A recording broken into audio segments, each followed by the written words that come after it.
Sí, voy a traducir.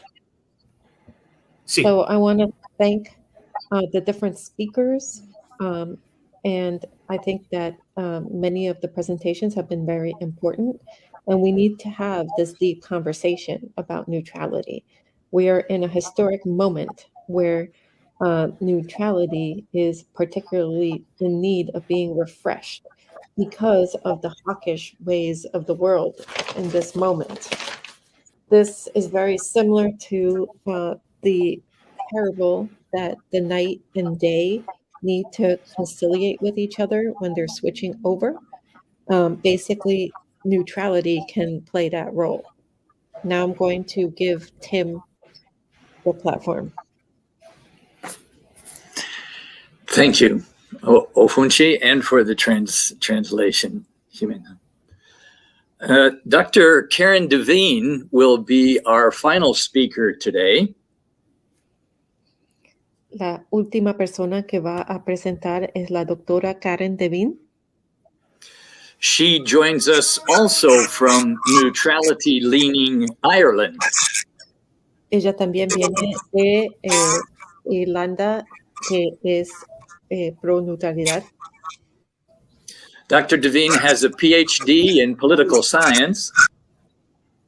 Ella tiene un doctorado en ciencia política.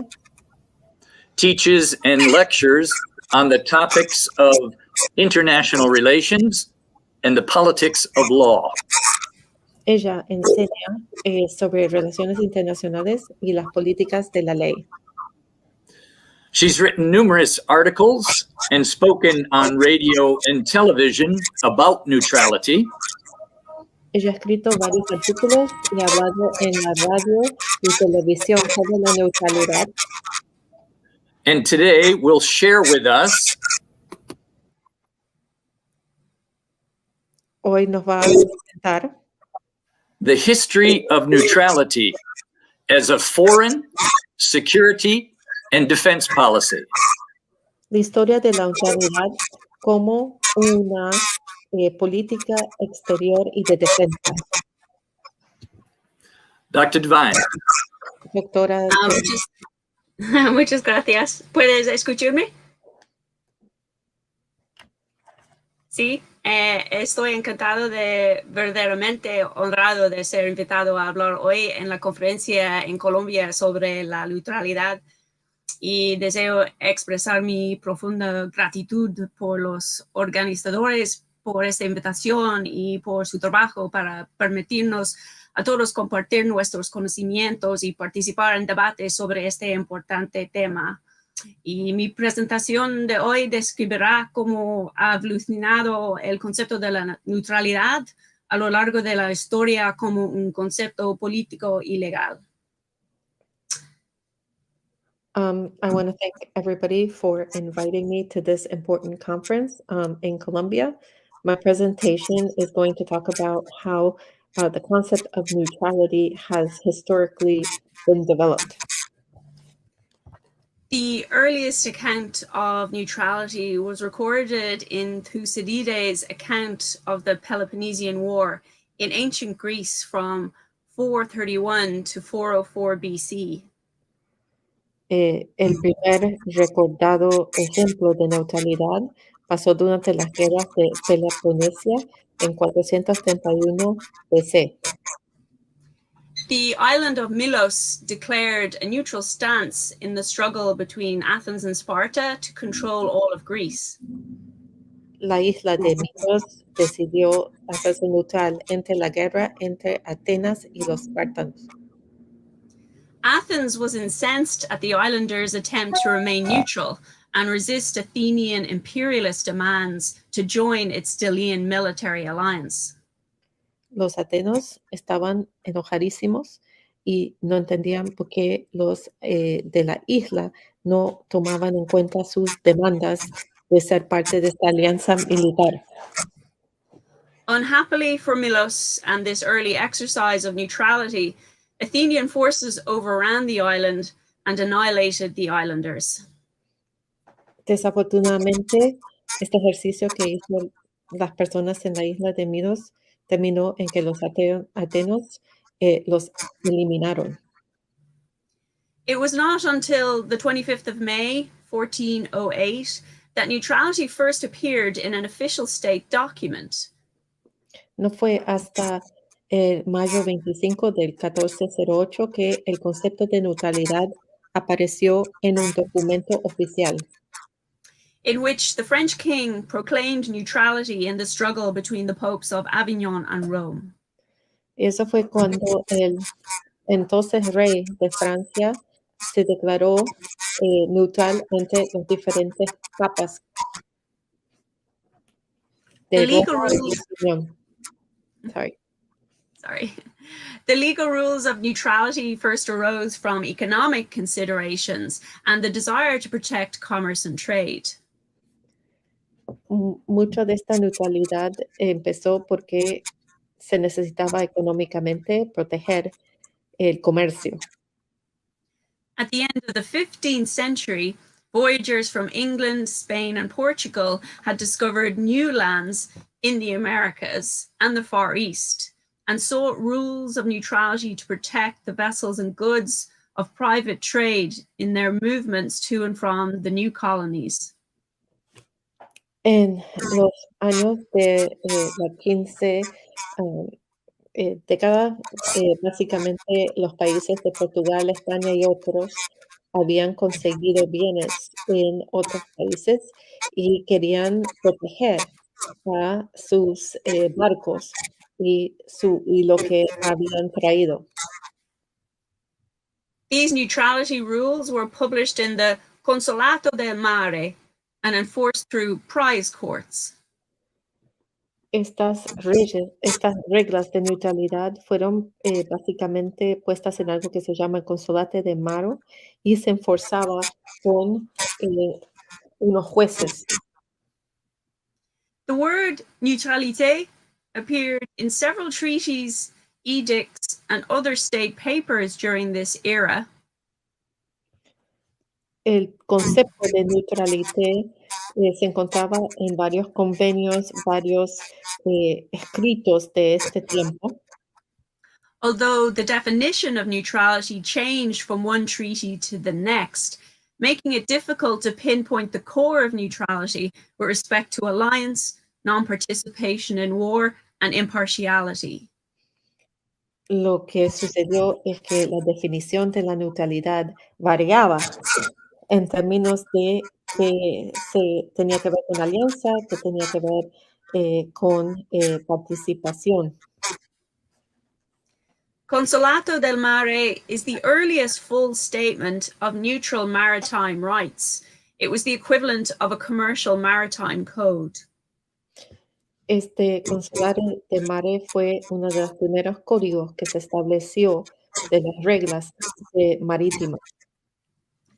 Diplomatic correspondence of the 16th and 17th century consisted of protests of ambassadors and governments as a result of petitions of merchants whose property had been injured, captured, or destroyed. Si uno mira a la correspondencia diplomática durante los 1600, 1700, vemos mucha protesta entre diferentes embajadores y gobernantes frente a propiedad que fue capturada o sacada dentro del mar. Letters of reprisals were issued against cases of illegal conduct by private armed merchant ships.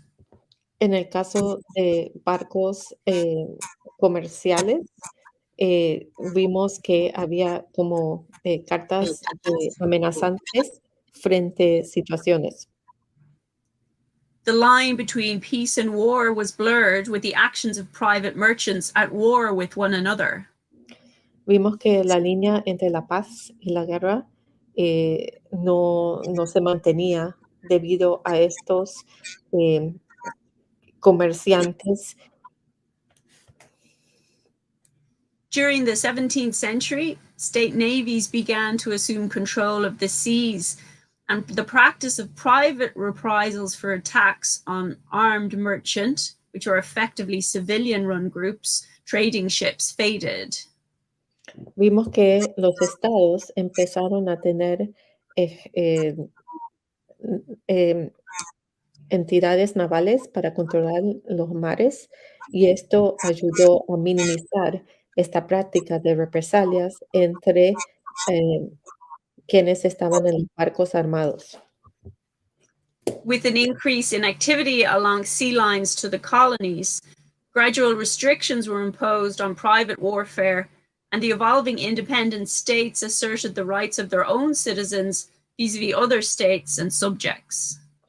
Empezamos a ver que cuando empezó a modernizarse todo esto, había mucho más restricciones sobre este tipo de conflictos privados. The establishment of state navies marks a turning point in the development of neutrality. Entonces, las entidades navales muestran un cambio en términos del concepto de neutralidad. The precarious responsibility of private men of war and armed merchant vessels was replaced by the collective responsibility of the sovereign state. Vimos que la precaria responsabilidad de estos mercantilistas armados fue reemplazada por la responsabilidad colectiva de los estados. Government and admiralty controlled the private men of war. Vimos que el gobierno y las admiralidades controlaban los hombres privados de guerra. Rules governing the rights and duties of neutrals and belligerents had ample opportunity for development by the trial and error method. Vimos que las reglas sobre neutralidades y los beligerantes se dieron dependiendo esfuerzos de probar cosas y errores que sucedían. In the 16th and 17th centuries, the line between peace and war was not definitively drawn, and a state might be neutral but show marked favoritism to one of the belligerents. En este tiempo, la línea entre paz y guerra no era muy puesta en el piso de manera fuerte, entonces vimos que había estados que mostraban favoritismo frente a diferentes beligerantes. It might render direct and important assistance without being deemed by other belligerents as having committed an unfriendly act. Entonces se daba apoyo directo a estos grupos y se decía que esto no era directamente algo que se estaba haciendo porque fueron atacados. But the aid given was to be stated in advance of the war. Pero la ayuda que se estaba dando tenía que ser pronunciada antes de la guerra. Nor did a state have to make the distinction between just and unjust wars. Y los estados no tenían que distinguir entre la guerra justa y no justa. There are many examples during the 16th and 17th century of states planning on going to war, making prior arrangements to assure the securing of troops or money from a state not willing to go to war. Vimos que varios estados en este tiempo estaban planificando ciertas cosas en términos de estados que no pensaban ir a guerra. Louis XIII of France laid groundwork over a period of years before he entered the 30 Years' War against the Emperor in May 1635. Por ejemplo, el rey Luis el XIII, él pasó mucho tiempo poniendo insumos en esto antes que entró en la guerra de 30 años contra el emperador en el año 1631. It was usual to have a clause in an alliance treaty stipulating that friends or allies of the belligerent might join the alliance if they desired. Era común poner una cláusula en las alianzas que se hacían en ese momento que amigos y aliados pueden formar parte de los beligerantes. For example, Henry VII's alliance treaty with James IV of Scotland of the 24th of January 1501. Vemos el ejemplo de la alianza entre Henry y James IV de Escocia en 1504. Also, the Treaty of Vienna between Emperor Ferdinand II and Philip IV of Spain of the 14th of February 1632. También el Trato de Viena que se hizo entre Philip el IV y, what's the first name? Sorry. Emperor Ferdinand II. Emperador Ferdinand II en 1632. Louis XIII's treaty of the 24th of September 1631 with the Emperor of Morocco had a promise not to aid the Spanish against the Moors. Entonces, el tratado que se hizo de Luis XIII en septiembre 24 de 1631 con el emperador de Morocco era de no apoyar a los moros. He said if he did, any captured Frenchman could be treated like a Spaniard. Dijo que si sucede esto, cualquier francés que fue capturado sería tratado como español. Although interests dictated how well the treaties were honored, the treaty basis of a very large portion of modern international law could be demonstrated. Ahora, ¿cuánto se llevaba a cabo y se honraba lo que estaba en estos acuerdos? Variaba, pero sí se puede ver en esto que esto formó la base del derecho internacional. It is certain that neutral and belligerent rights were largely crystallized through this medium of treaties. Y los derechos de neutralidad y beligerancia se cristalizaron dentro de estos tratados. And this is true of both the substantive and the adjective law. Substantive law being that part of the law which states, defines, and regulates rights, which is different from the adjective law, which sets the methods for enforcing the rights. Esto se vio en las leyes sustantivas y adjetivas. La ley sustantiva es cuando los estados definen exactamente la ley. La ley adjetiva es los métodos para implementar esa ley. So the rules of neutrality in the 16th and 17th century treaties were very different from those in operation today.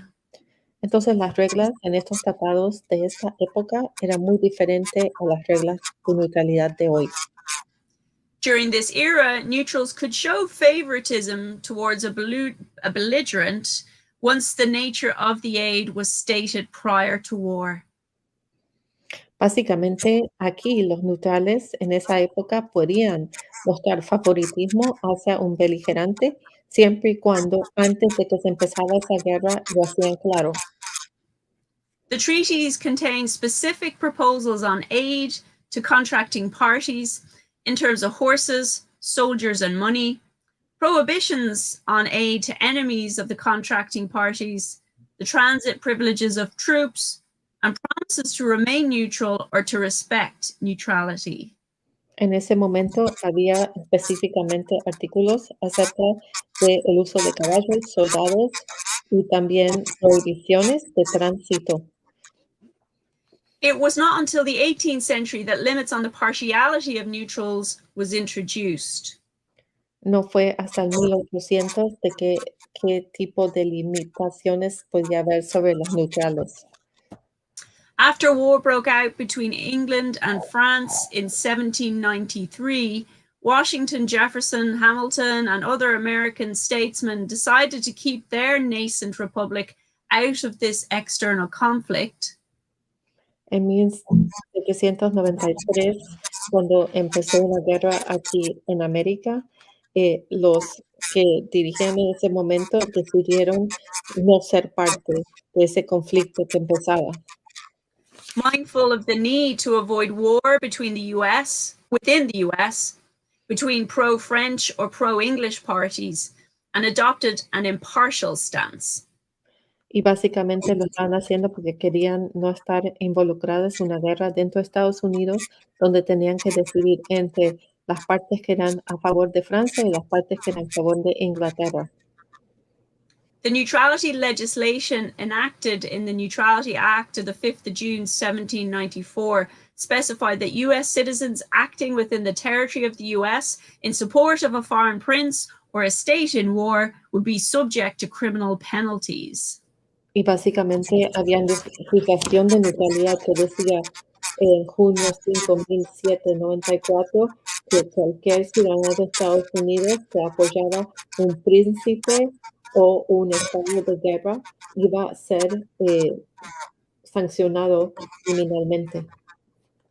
Through its efforts to obtain acceptance of this policy from the countries of Europe through the late 18th, 19th, and early 20th centuries, the US government played a leading role in the development of the international laws of neutrality.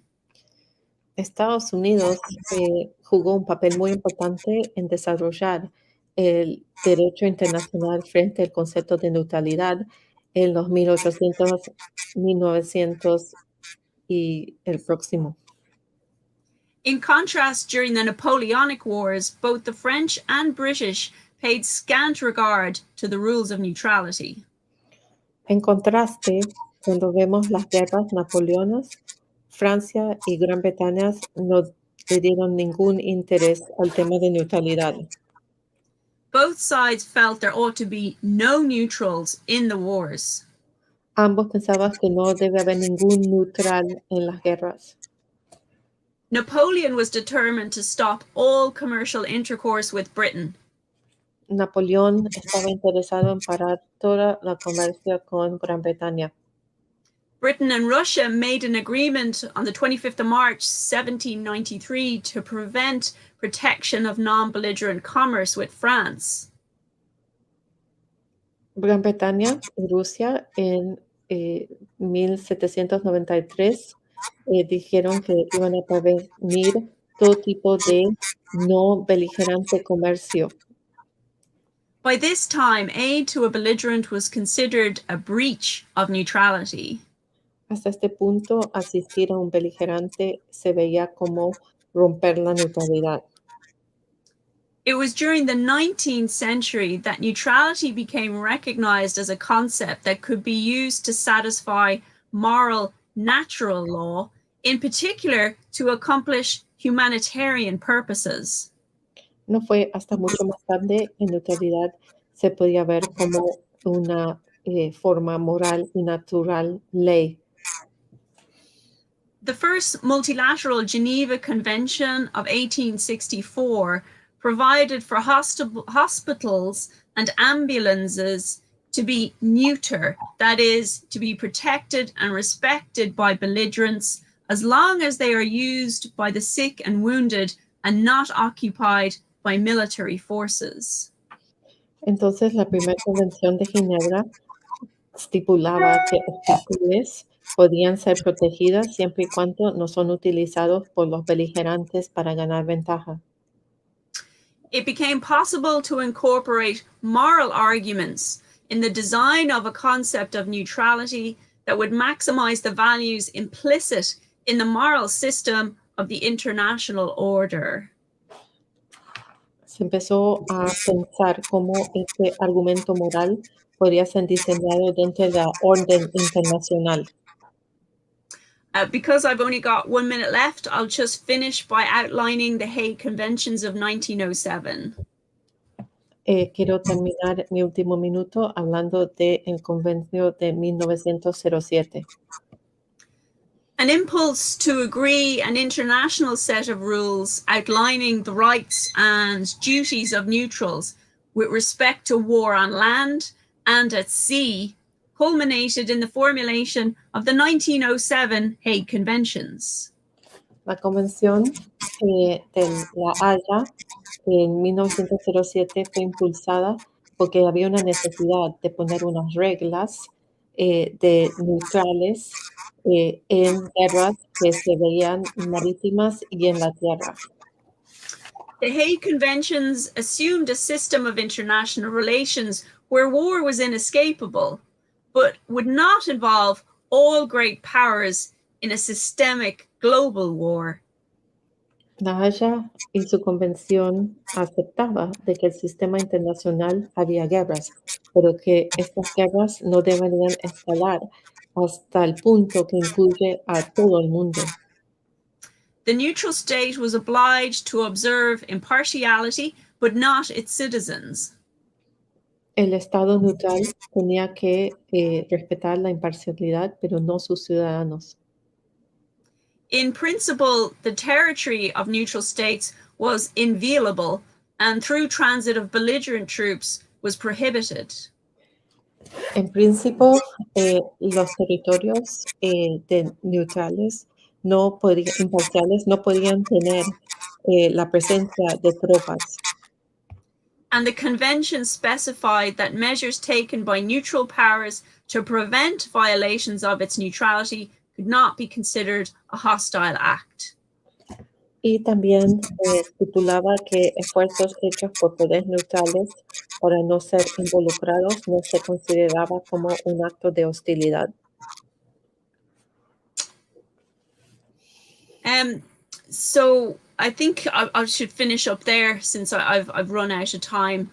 So I could say a little bit about the US government starting neutrality at the outbreak of the First World War and a little bit on Irish neutrality, but perhaps that's for another day. Voy a tener que terminar porque se me acabó el tiempo, pero podría hablar sobre la neutralidad de Estados Unidos durante la Primera Guerra y el rol de Irlanda en neutralidad, pero eso lo podemos hablar otro día. This brief history of neutrality has illustrated the differing motives behind its use and development. Esta historia breve de neutralidad que les he dado demuestra las diferentes motivaciones de cómo se ha utilizado la neutralidad. It was adhered to out of fear by the people of Melos in 415 BC. Fue el miedo de la gente de Melos en ese tiempo antes de Cristo. It was developed for profit by private merchants and fledgling state governments in the 14th and 15th centuries.